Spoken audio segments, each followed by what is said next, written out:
Welcome back to our channel. तो आज हम आरपीएफ एसआई आज हम आरपीएफ कांस्टेबल 2025 के 6 मार्च की 2025 की फर्स्ट शिफ्ट डिस्कस करने वाले हैं। क्लियर होगी बात सभी को। तो सबसे पहले क्वेश्चन हमारे सामने आ रहा है, हरी क्रांति का समय इंडिया के पीएम यानी कि प्रधानमंत्री कौन थे? तो वो थे हमारे लाल बहादुर शास्त्री जी। क्लियर होगी बात।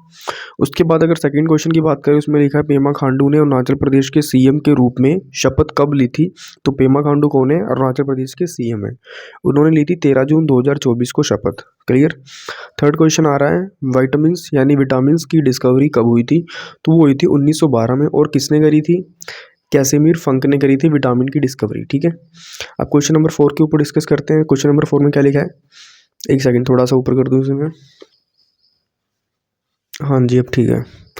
तो आरबीआई के देश भर में कुल कितने क्षेत्रीय कार्यालय हैं? तो हमें बताना है। कार्यालय का मतलब होता है हेडक्वार्टर्स। तो कितने हैं? 29 हेडक्वार्टर्स हैं, यानी कि हर एक स्टेट में एक हेडक्वार्टर है। क्लियर। अब देखो यहाँ पे नेक्स्ट क्वेश्चन पूछा है, 2024 में पीएम मोदी ने कितने देशों की यात्रा की है? तो वो करी है 15 देशों की। ठीक है। अब इधर देखो, भारत के संविधान निर्माण में सबसे ज़्यादा सहयोग और प्रेरणा किस देश से मिली? वो मिली है ब्रिटेन से। ठीक है, क्योंकि ब्रिटेन और इंडिया के काफ़ी अच्छे रिलेशन है।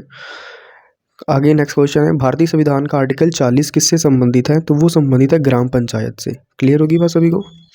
आगे नेक्स्ट देखते हैं, 2011 की पॉपुलेशन के अनुसार भारत के पुरुष लिटरेसी रेट क्या थी? तो वो थी 82.14%। क्लियर होगी बात सभी को। तो हमने 1-2 मिनट के अंदर फटाफट हमने कुछ इंपॉर्टेंट क्वेश्चन डिस्कस कर लिए हैं। बाकी कुछ क्वेश्चंस बचे हैं, वो हम यहाँ पे डिस्कस कर लेंगे। ठीक है। अब यहाँ पे देखो क्या लिखा हुआ है, झांसी की रानी लक्ष्मीबाई का जन्म कहाँ हुआ था? वो हुआ था वाराणसी में। ठीक है। 2024 में रेपो रेट कितने परसेंट थी? वो थी 6.50%। अब बात समझो, रेपो रेट होता है क्या? रेपो रेट होता है ब्याज दर जो आरबीआई किसी भी कंपनी को या किसी भी पर्टिकुलर पर्सन को जब इंटरेस्ट देता है तो उसकी कुछ परसेंट लेता है। तो रेपो रेट मतलब क्या है? अगर आप गवर्नमेंट से ब्याज लेते तो 6.50% आपसे ब्याज लेता है। ठीक है। आगे देखो, हरित क्रांति से जुड़े 2-3 क्वेश्चन आए थे, मुझे एग्जैक्ट पता नहीं है तो मैंने नहीं लिखे। ओके, बट इतना पता है हरी क्रांति काफ़ी ज़्यादा इंपॉर्टेंट है। ठीक है।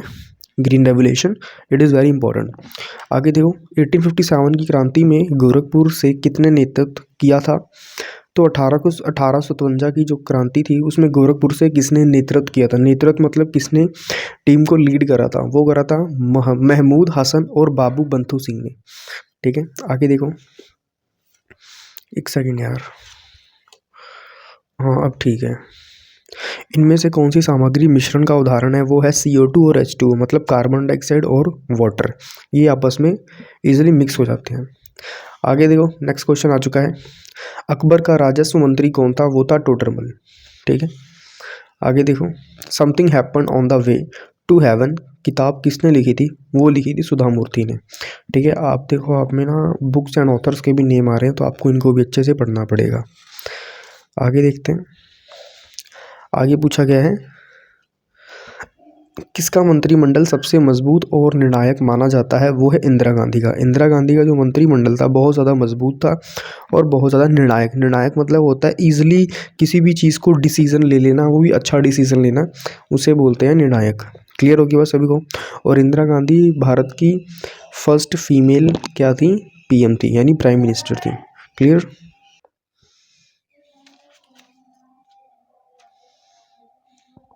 नेक्स्ट क्वेश्चन है आपके सामने, हरी क्रांति का दुष्प्रभाव क्या है?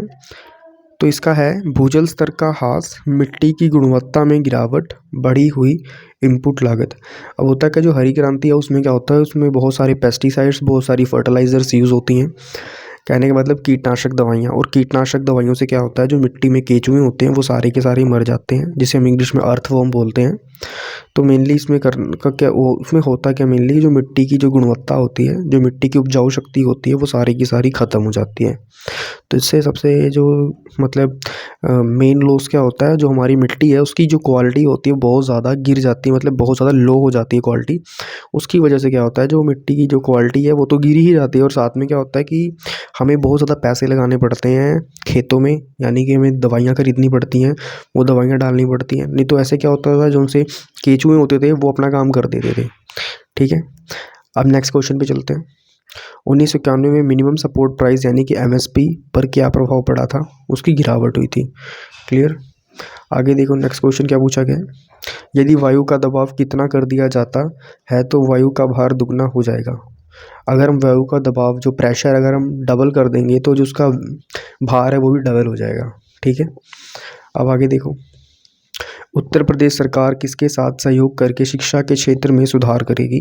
वो किससे करेगी सहयोग? शिक्षा मंत्रालय, भारत सरकार और एनसीईआरटी के सहयोग से। एनसीईआरटी आपको पता ही है, आप लोग एनसीईआरटी पढ़ते होंगे पहले +2 तक तो आपने सभी ने एनसीईआरटी पढ़ी होंगी, वो सारी चीज़ें हैं। ठीक है, आगे देखो नेक्स्ट क्वेश्चन हमसे पूछा गया किन दो स्टेट्स के बीच कृष्णा गोदावरी जल विवाद हुआ है। तो वो हुआ है तमिलनाडु और कर्नाटका के बीच में।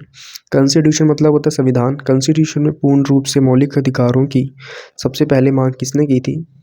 तो मांग करी थी नेहरू आयोग ने। ठीक है, आगे देखो, स्नेल का नियम किससे संबंधित है? ये मुझे पता नहीं था तो मैंने यहाँ पे क्वेश्चन मार्क लगा दिया है।